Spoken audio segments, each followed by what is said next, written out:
主席，本人發言支持2025年道路交通修訂網約車服務條例草案。今次立法至少涉及5個持份者，包括乘客、的士業界、網約車平台、網約私家車同埋網約車嘅司機。其實市民可以喺呢個網約車嘅平台而家就選搭呢個的士，但我哋必須要將網約私家車同埋網約的士係區分開嚟，因為兩個係個完全唔同嘅概念。環顧全球經驗，喺幾年前包括中國台灣、南韓同埋新西蘭等地已經對網約車平台作出規管，以免對原有嘅的士行業構成唔公平嘅競爭，同埋解決乘客安全嘅問題。而喺內地網約車行業發展已經相當成熟，而且係生活嘅一部分。當局如今立定決心進行相關嘅立法，其實勇氣係可嘉，市民亦都係歡迎。香港方面有網約車平台嘅統計發現，喺舊年嘅4月到今年嘅3月期間，有超過250萬嘅乘客喺香港使用過網約車嘅服務，而有3萬名網約車司機係透過平台接單賺取收入。事實上將網約車發展規範化已經係全國以全球嘅趨勢。香港係唔可能任由白牌車繼續通街走。當然，規管並唔係將網約私家車完全消滅，而係點樣要透過立法創造出一個規範、公平競爭同埋符合市民期望嘅一個環境，讓到的士業界、網約私家車共存，甚至係推動的士業界利用網約車嘅平台，實現升級轉型同埋改善服務，優化整個經營環境。大體嚟講我係相信今次嘅立法能夠達到3項嘅原則，包括首先係科學合理。當局規定網約車嘅平台、網約私家車同埋網約私家車司機三者都要取得呢個相關嘅牌照。其中網約私家車司機，當局係要求佢哋有一個良好嘅駕駛記錄，通過筆試考核，同埋要持有有效嘅載客牌證等等。而相關嘅平台亦都有責任作出監察。喺多重保障下邊可望市民會更加放心安心。始終上得佢架車，條命係交咗俾佢嘅。當然始終呢盤生意係有利可圖。喺運輸及物流局同埋保安局、入境處嘅加強合作下邊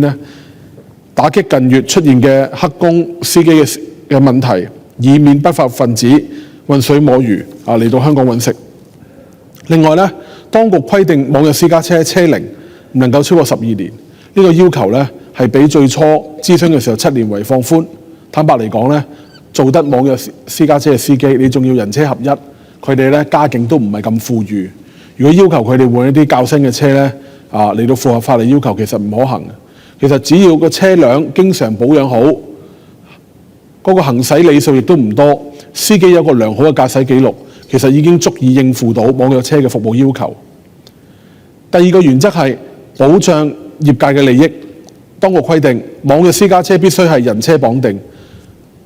同時對呢啲嘅網約車嘅數量有個總量嘅限制，有助確保網約私家車嘅數量唔會突然間大幅增長。一嚟要顧及到原有嘅的士司機嘅生計，另外亦都要考慮到香港道路系統嘅承載能力。值得強調嘅係，的士同埋網約私家車最大嘅分別在於，的士司機可以隨街兜客，喺人流暢旺嘅地方更加有專門嘅呢個的士站上落客區日後更加可以透過合法嘅網約車平台嚟接單。所以喺立法之後，的士業界係能夠保持呢啲嘅獨有優勢。喺呢啲方面嚟講都睇到當局已經盡咗一個平衡各方利益嘅努力。第三係循序漸進，當局並冇追求一步到位，而係先喺本屆立法會會期訂立一個規管網約車服務嘅法律框架，並通過更加充分嘅諮詢之後喺明年上半年再提交到立法會一啲嘅附屬法例嚟到完善餘下嘅細節。我係期望當局能夠基於2個原則，包括增加市民同旅客嘅便捷程度，同埋刺激基層就業，衡量出一個合理嘅網約車車輛許可證嘅數目，係能夠有效促進香港運輸同物流業嘅多元化發展，並且通過規範網約車嘅收費方式，而且必須包括電子支付方式。因為呢個好多嘅旅客嚟到香港，如果你只係叫佢俾現金，呢個不切實際嘅維持呢種狀態。嚟到，而且咧亦都可以增加政府稅收。總體嚟講咧，當局亦都要理解到，通過立法規管網約車發展只係第一步。隨住公眾對於公共運輸服務嘅要求不斷提高，喺立法實施之後咧，當局應該確保市場公平競爭、收費恰當，而且服務質素咧係到位，並且訂立一個合適嘅投訴處理機制，跟進不足，